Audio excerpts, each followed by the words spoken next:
Released on November 11th, 2011, The Elder Scrolls V Skyrim was a colossal hit with gamers and critics alike. I was actually at the midnight release at my local GameStop and ended up playing until about 5 AM. And those feelings of excitement are still present whenever I boot up the game, as I still find myself having a lot of fun with it. That said, I'm not exactly blind to my own personal biases. I might even say this game is kind of bad. Despite it all, I find myself having a good time though, and that's largely in part due to how heavily modded my game is when compared to the vanilla version of the game. And that's how I normally play the game. Yes, the footage has mods in it. No, I don't think that invalidates my thoughts on the game. Skyrim bad. That said, I think most of my criticisms still apply, especially after playing through the game without mods recently. And I'm just not going to do that again. Sorry I didn't bother with unmodded footage, just deal with it please. I should also mention I'm playing Skyrim Special Edition, not the 2011 Steam release or the 2021 anniversary release. The 2011 Steam release is incredibly unstable and kept crashing anytime I tried to boot it up. And I can't say anything about the anniversary edition because I'm just not going to spend money on that scam. The special edition that I've been playing is actually pretty good. It runs well and it doesn't actually crash, which, good job. There really doesn't need to be 3 editions of this game, I know, but what are you going to do? I'd also like to state that normally when I do reviews or retrospectives, I normally talk about the story or the main events that occur within the game itself, but I'm just not going to do that with Skyrim, mostly because the cart either flipped over constantly or the Helgen escape sequence would just crash and break. So I'm just going to shave 10 minutes off this video and just say, story sucks, not good. Skyrim bad, writing bad. Okay, we can actually begin in earnest now.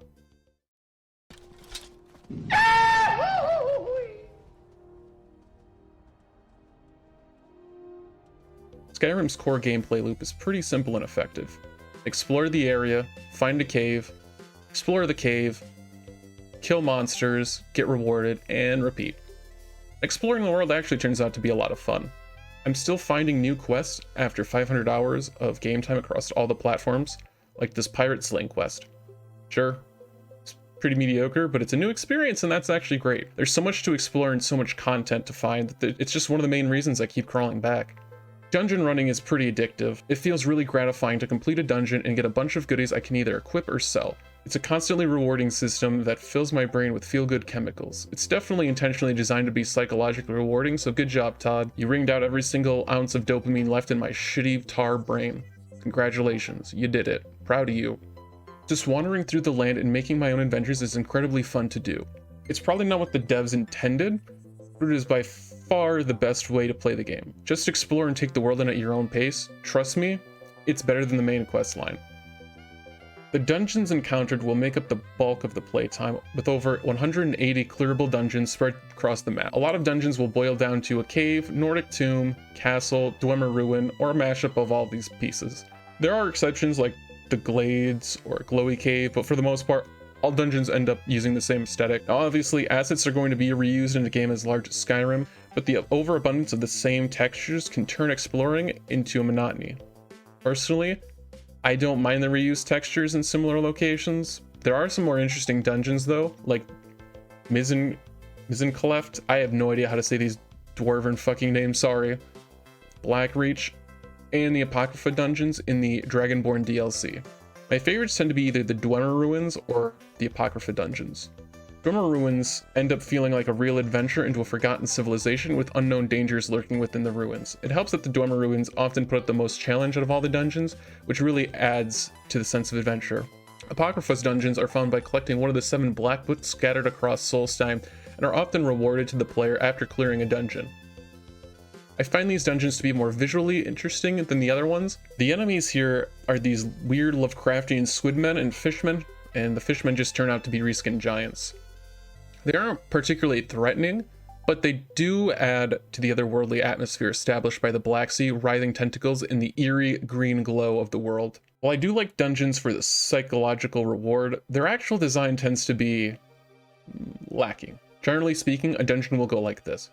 A twisting tunnel followed by an open room and a locked area. Search for the lever, pull the lever, new area opens, rinse and repeat. I know I just gushed about how I like Apocrypha and Dwemer ruins, but they are unfortunately not immune to Skyrim's level design. If you aren't walking down a hallway to pull a lever, you'll likely encounter these totem puzzles. They all end up being more or less the same and just revolve around rotating the totem to match the correct carving. More often than not, the answer will be placed on the wall or directly in plain sight. The only consequence if you somehow mess up is getting shot by poison needles, which they really don't do any damage. Skyrim has so little faith in its players that it feels the need to just leave the answers in plain sight, even at the very end of the main quest line. This is more or less the final dungeon, by the way.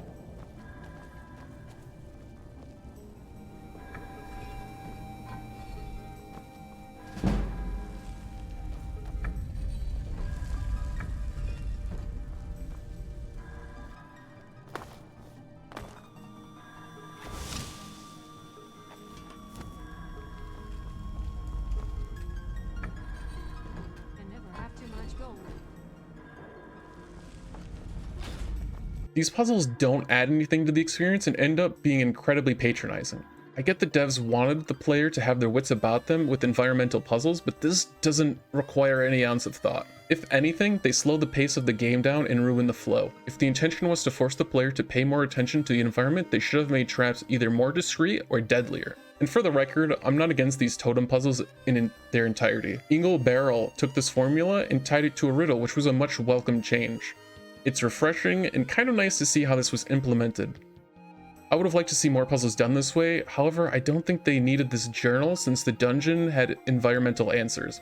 Whale has running water, Snake has tall grass, and the Eagle has a skylight. It's a decent puzzle as is, but would have been better without the journal. Volskig? I don't know how to say that. Anyway, it doesn't matter. It does just fucking put the name on the screen. That dungeon there, it does a similar thing and it's a welcome change. I can only really think of two dungeons off the top of my head that break this mold. Blackreach and the Forgotten Vale. Blackreach is the deepest dungeon in the game and connects three Dwemer ruins together. Forgive my pronunciation. Alfsland, Misenkaleft, and Robthar. Fuck me, I hate Dwemer ruins. Unlike the other dungeons in the game, Blackreach is an open area with several sublocations like a debate hall, cathedral, and pumping stations. Successfully navigating Blackreach to the top of this tower will allow you to fight a secret bronze dragon here. I mean, it's a dragon fight, so yeah. It's not amazing, but the fact that it's in here is pretty neat. Forgotten Vale is a part of the Dawnguard DLC questline, and will take the player to a beautiful valley with unique fauna and Falmer. And another dragon fight. God damn it, Todd. The open design of both of these dungeons take advantage of the fact that Skyrim is, get ready for this shocking twist, an open world game. They both take advantage of Skyrim's best feature, exploration, allowing the player to control the pace and experience of the location at their own will. The choice to explore a dungeon how we see fit is nice and isn't held back by the hallways made for lever pulling or totem puzzle design that infest the main game's dungeons. Right, I really am busy. While I think exploration is easily the best part of Skyrim, the actual combat you engage in while in a dungeon is fine. Yeah, it's not groundbreaking on how good it is or bad, just fine. Weapon skills and armor choices are kind of lacking, but adding more doesn't really make a difference in how the game plays out. We've got one-handed weapons, two-handed weapons, archery, magic, and staves. Each weapon type has a few variants with different stamina costs, attack speed, and damage they deal, except for staves. They suck, but we'll get into that later. Alright, starting with one-handed weapons, we've got daggers, swords, axes, and maces. Daggers are the fastest and hit for the least amount, while maces hit the hardest but are the slowest. Perks do make them have minor differences, like axes can cause additional bleeding damage, and maces can ignore something like 25% of an opponent's armor. Honestly, these differences are so minute, if you don't heavily invest in one-handed perk tree, they often feel like the same weapon. The main advantage to one-handed weapons is that your character's other hand is open. While one-handed weapons don't do as much physical damage as, say, a two-handed weapon, they do allow for the possibility to do additional magic damage with a spell or a staff, protect yourself with a shield or ward, or maybe you want to have the same advantage of using both maces and axes to ignore armor and cause bleeding damage to an opponent. One-handed weapons open up more possibilities in how you approach combat, so it goes without saying that it gives the player more control. Two-handed weapons are more or less the same as the one-handed weapons. Sword, axes, and hammers. Swords are the fastest, hammers are the slowest, and axes fall in between, and they have the same effects. Hammers ignore armor, and axes cause bleeding damage. The major difference is that they require both hands and are slower, but they do significantly more damage than one-handed weapons at the cost of no shield, staff, or spell in the other hand. They can still block, but it is nowhere near effective as a shield. While I think a big two-handed fuck-off berserk sword is neat, I find them to be kind of boring in practice. There's such a lack of options besides shouting, it becomes really boring. I'll talk about this in a little bit, but for now, I think there's just a lack of interesting offensive options for two-handed weapons. The last of the physical damaging weapons would be bows and crossbows. They're both two-handed ranged options. Bows fire far more quickly and are better in longer fights, while crossbows are great for those who have invested in archery to one-shot common enemies like bandits or animals. If anything, I'm not too big into ranged combat since it also lacks variety. Alright, onto the magical section of combat. We've got staves, which are kinda useless. Now, staves are items you pick up that have a spell infused into them with a set amount of charges. You don't need to know the spell to use it, nor does it require magicka. However, it also doesn't use your skills at all, and your skills don't affect the damage. I've never used staves outside of when it was necessary to progress the main quest. In my opinion, it's better to level your magic skills unless you're treating staff as a power weapon or don't want to level a specific school of magic.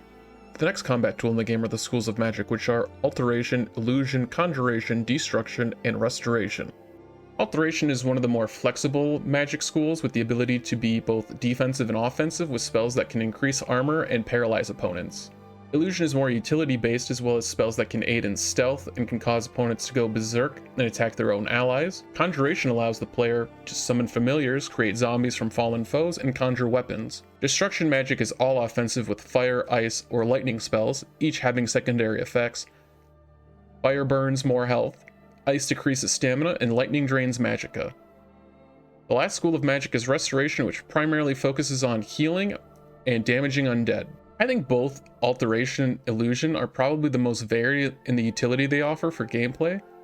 They're the sort of defensive and utility options that are needed for the game's combat to be more engaging. But they're both locked behind magic, which isn't a big deal at first glance. However, those utility options aren't available to those who aren't willing to invest in magic, like two-handed knight builds. Two-handed builds have to equip the spell, go through the animation to raise their hands, cast the spell to paralyze, and then re-equip their sword to do damage. The result is several moments of vulnerability, making defensive options far riskier.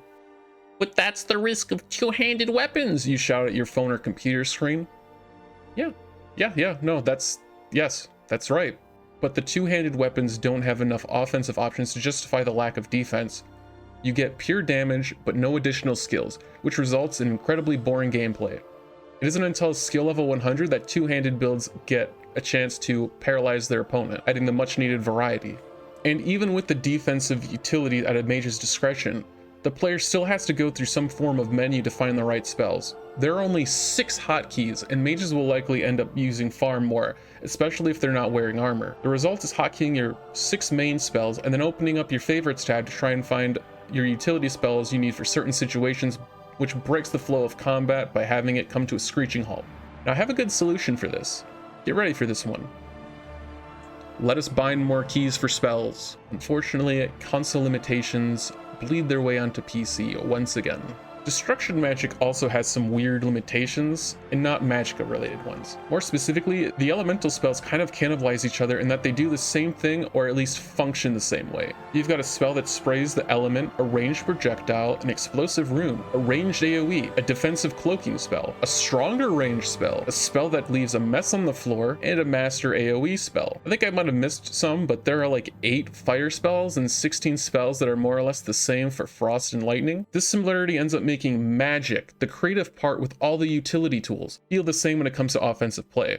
Maybe make it so frost could raise walls of ice for temporary respite, maybe freeze enemies to the floor, and have lightning that could blow gusts of wind to push enemies back, or magnetize in the floor for a second as well. There's a lot of creative options for spells for lightning and ice I could list that would add more variety and make them feel more distinct for fire spells, but as of now, they're all very much the same.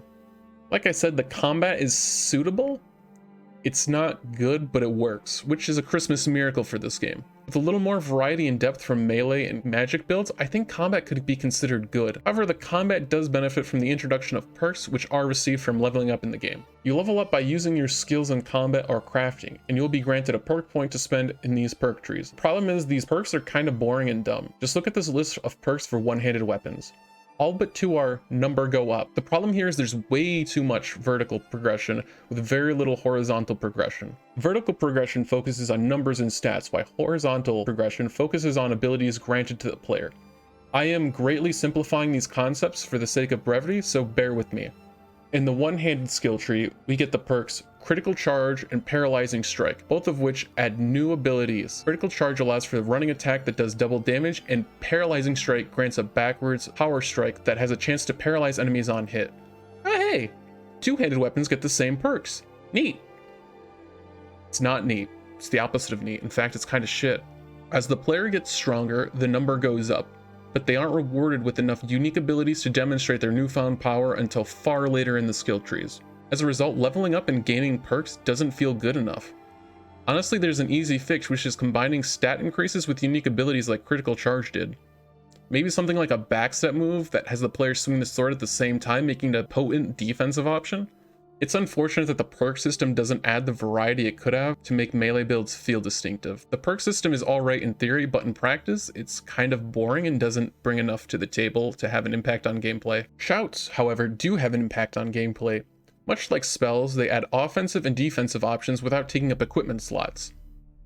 They're found throughout the world by finding these walls and using dragon souls to unlock them to increase their strength. It's the variety that combat needs, but the problem is they're tied to lengthy cooldowns. It's nice that in order to increase their strength, you actually have to go out into the world and explore the tombs, or you could just talk to this man and he'll mark it on your map. We have felt the whisper of a word. Give me your map and I will show you where its echo can be found. Each shout has a total of 3 words of power, and in order to unlock the next word, the player has to have a dragon soul, which requires fighting a dragon. Dragon fights are incredibly boring. They bite, they spray fire or ice, and they fly around. You wait for them to land, then you wail on them, repeat, till they're dead. They're boring. That's plain and simple. I don't have any other words for it. It's lame. I'm fighting a dragon and he can only do 2 things, and that's it. And these fuckers ruled Skyrim once. Like, Jesus Christ, I could rule Skyrim. I could beat up the fucking ancient Nords for Christ's sake. I can bite and slap too. Some things I didn't mention were the crafting systems and stealth gameplay, so I'll briefly touch on these. Crafting includes alchemy, enchanting, and smithing, and if I'm being honest, it's fine until you try and reach level 100. It took me 2,287 iron daggers to grind to 100 smithing. The grind is needed to get the best gear in the game, so it's just shitty grindy experience with little input needed. And as far as stealth goes, I think it's a little bit too overpowered and slow. By the midpoint of the game, stealth builds will be able to one-hit most enemies with a backstab, and by the end game, they're just one-hitting everything. It's dumb that there's a roll animation, but it's locked behind sneaking. Fuck you, Todd. Walk out the door, you see someone that you know, and they ask you how you are, and you just have to say that you're fine when you're not really fine. The main gameplay loop of exploring and combat turns out to be fine, if only because I think the exploration aspect of the game carries it. I think in order to be good, we need more variety in terms of combat and dungeon design. I didn't really mention it, but both of these could easily be improved from better movement. Smoother jumps, rolling, or sidestepping can go a long way in how my character controls and feels. It's not really good, but it's fine. But you know what isn't fine?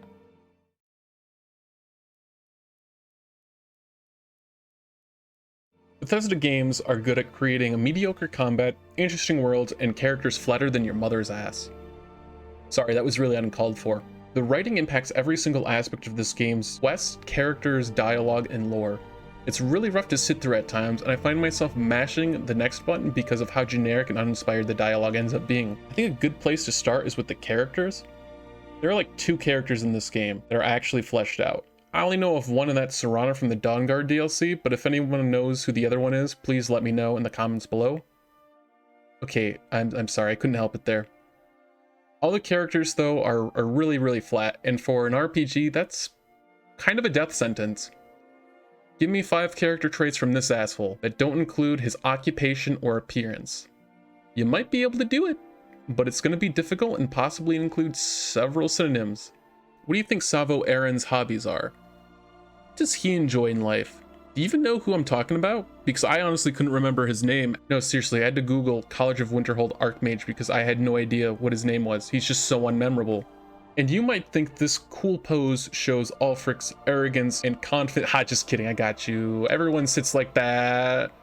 What? You thought animation was a good way to show character? You are a fool. A big, stupid fool. I really think Ulfric is the villain of the entire Civil War because of the background information on him, but players would never be able to figure that out. Ulfric's character is really shitty with the events surrounding the war. The Markarth incident proves Ulfric to be a bloodthirsty war criminal, slaughtering forsworn women and children and anyone who opposed his brutal methods. Yes, he saved the city of Markarth, but he was a colossal dick about it. And after reinstating Talos worship in Markarth, he gets jailed by the Empire for violating the White Gold Concordant. Ulfric gets so pissed and he's so egotistical, he goes out of his way to kill the High King of Skyrim and starts a massive uprising out of spite against the Empire. And he knew people would follow him because he was a decorated and respected war hero. It's such a great piece of character lore and makes the entire Civil War feel so pointless because it's staked on a shitty man's ego. It's just like real life! Ulfric has a character, he has motive, he's just not a character when you actually talk to him. Or ever in game, actually. It's sad because this lore and world building is such a great piece of his character, but none of it is actually used in the Civil War quest line. We hear and know he's done this, but we don't see this part of his personality or any personality at all from him. Miraak also has a pretty neat backstory. He was the first Dragonborn who was gifted with the soul of a dragon by Akatosh to overthrow Alduin's reign in Skyrim, but he just says, fuck that, and he goes and does his own thing. It's pretty cool how he's built up, but then you meet him and he's just another chump with no personality. Poor writing strikes again, and it's such a waste and a common thread in this game. Decently written lore and world building, but nothing's done with it, and the characters all end up being cardboard cutouts. Speaking of cardboard cutouts, every single follower has literally no personality or character whatsoever. Lydia is the first follower most players are going to encounter. You would think because that every single player is going to encounter her, that the devs would spend some time writing a character with some form of personality, but she has none. She explains what a Thane and a housecarl is, and that's it. And what's funny is Lydia is probably the most memorable character in Skyrim. Even more memorable than Serana, which is pretty sad. Compare this to the first follower players will likely encounter in Fallout New Vegas, Craig Boone. Boone has an actual backstory that explains his cool demeanor and why he keeps the courier at an arm's length, as well as regrets for his war crimes while in the NCR. He will also turn against the courier if they side with Caesar's Legion because he has actual history with the Legion, and the Legion are kind of dicks, so no one ends up liking them. I'll admit, it's kind of unfair to compare Skyrim to Fallout New Vegas since Skyrim has 66 followers and New Vegas only has 8. However, none of the Skyrim followers come even close to matching the depth and character of Sharon Cassidy, who in my opinion is the weakest of the followers in New Vegas. Sometimes less really is more. I will say Serana actually does come close, as she actually has some internal conflict about her father and where her loyalties lie. She starts off standoffish with the Dragonborn and slowly starts to open up over time as the adventure continues. Good job. If only the other 65 followers had an ounce of character like her. Oh, they're poorly written because they can die. Why put effort into a character if they can die? I don't know, maybe because it'd be upsetting if my favorite follower died and it'd stick with me. If Lydia dies, I don't really care. Sorry, there are dozens of housecarls who do the exact same thing. Rosa Roundbottom, an adult Nexus mod follower, has more character than the 66 followers in Skyrim, and her only defining character trait is her fucking fat ass. Sorry, was that inappropriate? The bad writing greatly impacts the quests too. Most of them end up being go to cave 32, kill bandito 46, and bring me my item. Now normally this would be acceptable, but the lack of characterization on both antagonists and quest givers end kill any interest. If I were invested in the quest giver's play, or dead set against the villain for the quest, it'd be far more engaging. But because we aren't given any characters, the quests end up suffering. Look at the Mages Guild. This guy, Enkano, shows up and is a Thalmor, which are pretty much the villains in this game. He's snooping in your business and all around an evil looking dude. He couldn't possibly betray— oh, look at that, he's betraying us. How could this happen? And Kano is another boring, flat character in a predictable questline. This questline easily could have been fixed by having Kano being a good guy and the Archmage trying to take power, forcing the player to confront their biases on the Thalmor being inherently evil. We were wrong about Nkano and we grow. IRL character development. Look at that, Skyrim. Thank you for not making me be a bigot. Oh wait, you did make me a bigot. Unfortunately, Enkano and Savos are both flat characters. I'm not interested in Savos' play. He doesn't even have one. He's fucking dead. Enkano at least has a basic motivation, being a fucking evil bastard. I'm Pretty sure most of the guild quests have the Dragonborn show up, join, encounter a traitor, kill the traitor, and then become the leader. And the only exception to this story beat are the companions, which is really bizarre. Seriously, just think about it for a minute. Astrid betrays the Dark Brotherhood. Thieves Guild has that guy can't bother to remember his name, and Encano betrays his position as advisor in the Mages Guild. They just couldn't think of other ways to stoke drama or create a divide, so they all just devolve into really bad betrayal stories with, again, no characters. No character equals no intrigue. I know I'm not going into depth about the actual problems with the guilds or the quest lines in general, but that's because I genuinely cannot be bothered. I don't know how many more times I can say, X person has no personality, so I don't care.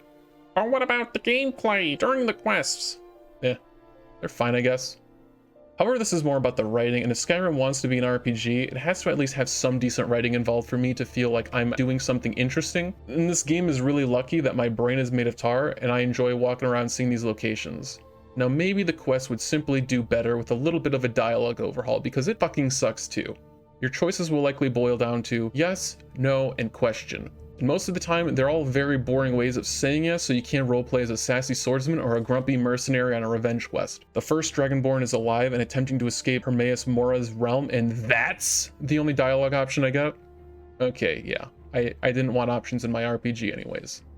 On top of that, your dialogue choices really don't impact the outcome of a quest. Most of the time, they're written to be experienced in a very specific way with little to no deviation. Sometimes you can choose to be evil or a good guy, but there's never a third or fourth option that explores the conflict. This isn't just a dialogue issue though. This stems to the quest being poorly written with no creative options. The dialogue being gimped also hurts speechcraft, which is ironic considering this game revolves around words of power. Speech boils down to persuade, intimidate, or bribe, and they generally don't have much impact on the game or story. Now, I will admit I do like the lore and the world of the Elder Scrolls. Nirn is a super interesting world with a lot of creative ideas. The Aedra and Daedra have very creative origins that are similar to our own real-world mythology. For example, Malakath's origin, he was once a powerful Aedra before being devoured by Boethia and being tortured in her bowels and then shit out as Malakath. It's such a weird way for a god to fall from grace that I can't help but respect the creativity. However, don't get it confused. Good lore and world building does not mean the writing is good. While I do like the world and the lore, there's nothing for me to get attached to here. Without characters or interesting stories, why should I care about the fate of Skyrim? It's why I said earlier the best way to experience this game is just to make your own adventure. The quests have binary outcomes with little to no player input. So many of these problems could have been fixed if more resources were spent drafting and writing better quests and more dialogue options. Do we really need 180 dungeons and 65 boring followers? Less can be more, and while I do like how large the world is, I would gladly take less mediocre dungeons and followers for better writing.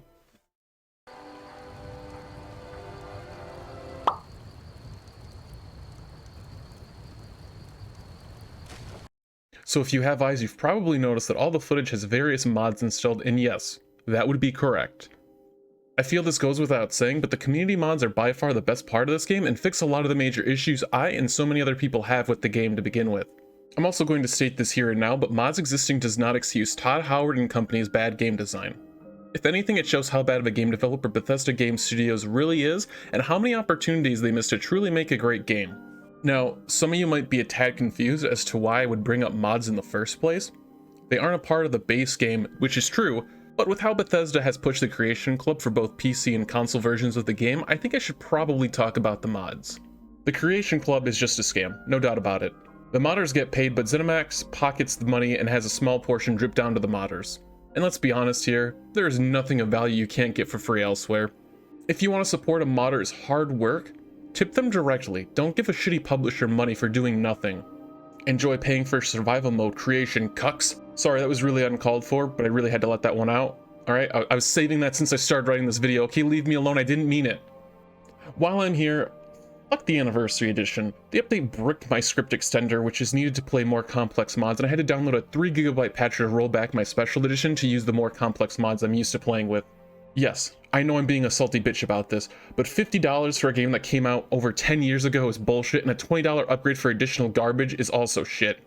I cannot say it enough, but this content is not worth paying for. Do not use the Creation Club, it is a scam. Mods you can get elsewhere, however, are completely worth investing in. Ordinator, Perks of Skyrim is a complete overhaul of how the game's perks work, making builds far more complex and distinctive. Look at the destructive perk tree. I can actually specialize in ice, fire, or lightning. And guess what? They all have distinct effects. Remember when I said ice and lightning should be distinct from fire? Wowie, would you look at that? Ordinator actually tacks on additional spell effects when you invest in the perk tree. Horizontal progression is actually a thing here. It's a great add-on, and the best part is, it's free. A lot of dedicated modders have gone out of their way to improve Skyrim to turn it into an actual RPG where character builds feel unique, dialogue matters, and more than one NPC has personality. These mods can't fix all the narrow tombs or bland NPCs that already exist, but only add additional content that helps smother out the bad design. I guess I should address the Coomer in the room. Yeah, Skyrim has a million porn mods and skimpy outfits. It's kind of unfortunate that anytime I try and find unique armor, I'm bombarded with chainmail bikinis or G-strings. Not that there's anything wrong with liking sexy women or anything. I just get kind of annoyed that all the Coomer content floats to the top. I gotta be in a Coomer mood for Coomer mods, you know what I mean? Alright, look, I can explain. I can explain. My friend downloaded that at a party and I had nothing to do with it. Alright, I thought it was funny, and now look, I respect women, I have healthy views, no one's gonna believe me, I'm just done. Alright, jokes aside, here's some good mods that'll improve your future Skyrim playthrough.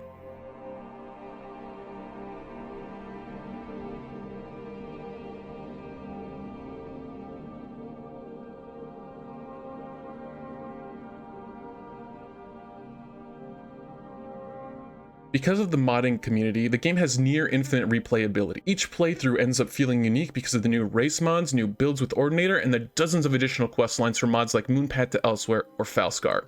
If you own the game on PC, you really should check out mods to enhance your own experience. Trust me, it is worth it. By far, the mods in the modding community is the best part of the game. They've done so much to better the game, and I know I was making jokes about them being a bunch of perverts and coomers, but they work really hard to make the game a better experience for everyone. Even the perverts, okay? Anime titties go a long way in making a game far more enjoyable. It's okay to like anime titties, as long as you understand they're not real and you have healthy views of women. Why am I going on about this? Like, actually, this isn't written down. I'm just literally saying this as like a joke, but like now it's not a joke because I'm actually still here talking about it. Conclusion, go, roll it. Well, I think Skyrim is genuinely a bad game, I can't help but call it one of my favorites. There's really nothing else quite like it in gaming, despite every other game that came out after it trying to be an open world game. It really is a phenomenal experience with mods, which is why I have a lot of fun with this trash pile. Like I said, mods don't excuse the bad writing, the bad perk selection, the dozens of samey dungeons, and the other issues I may not have mentioned. I still really enjoy this game. I think it's an absolute shit show that has more negative going for it, but I'm still having fun with it after 500 hours, so congratulations, you did something right, Todd. That's sarcasm, the community of amazing modders did it better. I really can't recommend Skyrim without mods unless you just want to enjoy a train wreck of bugs and exploring the world. Shit's always breaking in this game, and I don't even know how anymore.